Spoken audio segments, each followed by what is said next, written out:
Universities has educated millions of people. But did you know the first university was founded by a Muslim woman named Fatima al-Fihri? Check out our Muslim Heroes and Inventors series to find out more about Muslim heroes and inventors that changed our world forever. The last prophet in the world, last prophet in the world, last prophet in the world to show how to be closer to Allah. He is Muhammad sallallahu alaihi wasallam.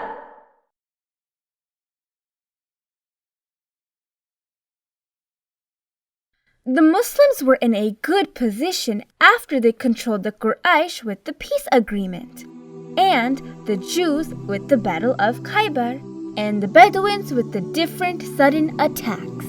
After successfully completing Umrah, Prophet Muhammad ﷺ decided to turn to Persia and Rome because they were planning to control Arabia with the help of the Muslim enemies. That would put Islam in great danger. So, to spread Islam, Muhammad ﷺ started to send some Sahabas to different kings or leaders to invite them to Islam. As we said before, one time, Prophet Muhammad ﷺ sent Harith bin Umar to the ruler of Basra.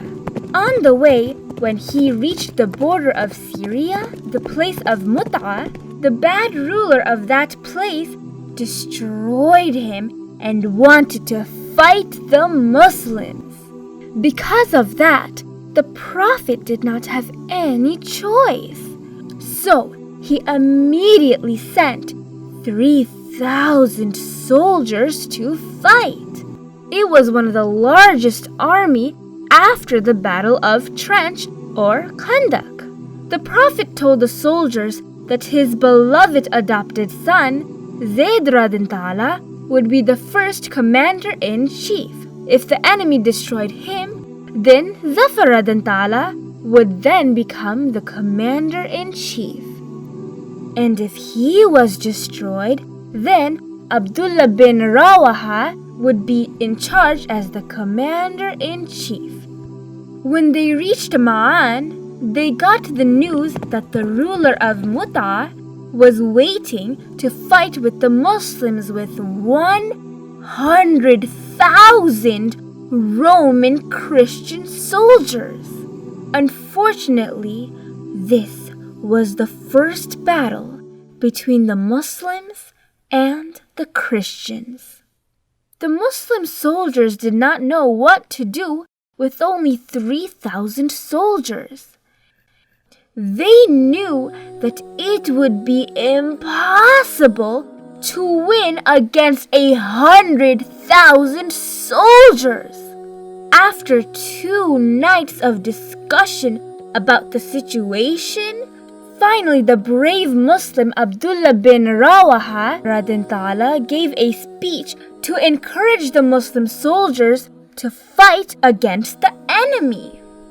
In human history, it was an unbelievable battle between only 3,000 Muslim soldiers against 100,000 strong soldiers from the Roman Empire.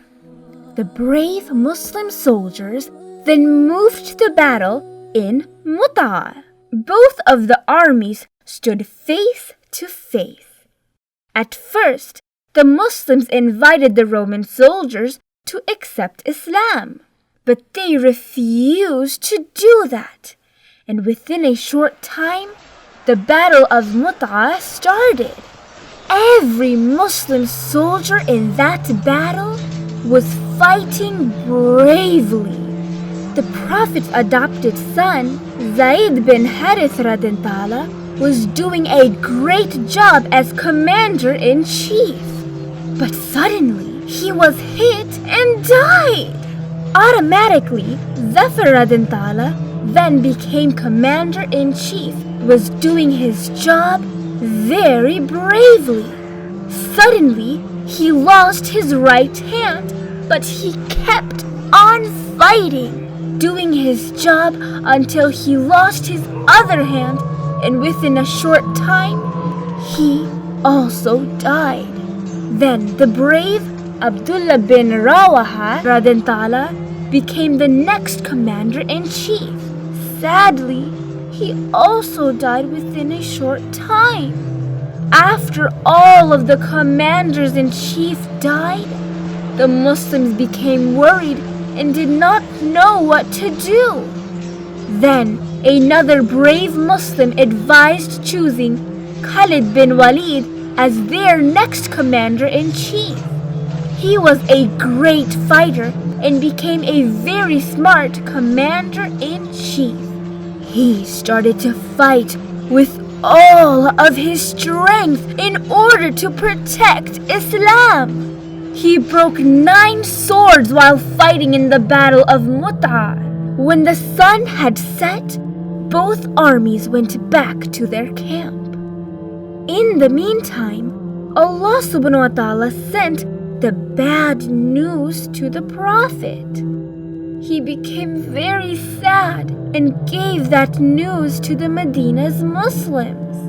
He also told them about the great Khalid bin Walid and gave him a title as one of Allah's sword, Saifullah. The next day, the genius Khalid bin Walid changed the battle strategy completely. He put the frontline soldiers to the back and switched the right side soldiers with the left side soldiers.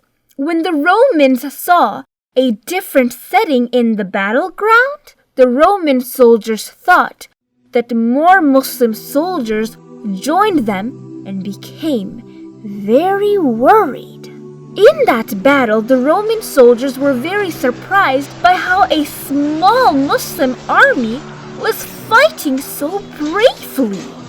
During the middle of the battle, Khalid bin Walid ordered his soldiers to move backwards to the desert. The enemy became scared to move forward to fight against the Muslims. The battle continued for 7 days. Finally, the Roman soldiers thought that if they moved to the desert to fight with the Muslims, it would be impossible to win that battle. So, they ended the battle and went back to their camp. The Muslims also respectfully let the Battle of Mutah come to an end. And that was the end of the Battle of Mutah that was fought in Jumada Al-Ula during the 8th Hijri year. After the Battle of Mutah, the Prophet Muhammad ﷺ realized that Muslims needed friends around Syria. So, 1 month later, the Prophet sent 300 soldiers to Amr bin As' paternal grandmother's tribe, the Bala. On the way, he heard that the Syrians had many soldiers at that place. So, Amr sent a request for more soldiers from Medina. Muhammad ﷺ immediately sent 200 more soldiers to Amr. When the Muslim soldiers attacked the enemy, after a short time, the enemy ran away. 100% of our operations are crowdfunded from our generous audience. We want to continue our dawah mission, and we can do so with your help. All donations are tax deductible and sadaqah zariyah, which continues to benefit you when you pass away from this world. May Allah subhanahu wa ta'ala accept your generosity, and may Allah subhanahu wa ta'ala give you the highest reward to you and your family in this world and the hereafter.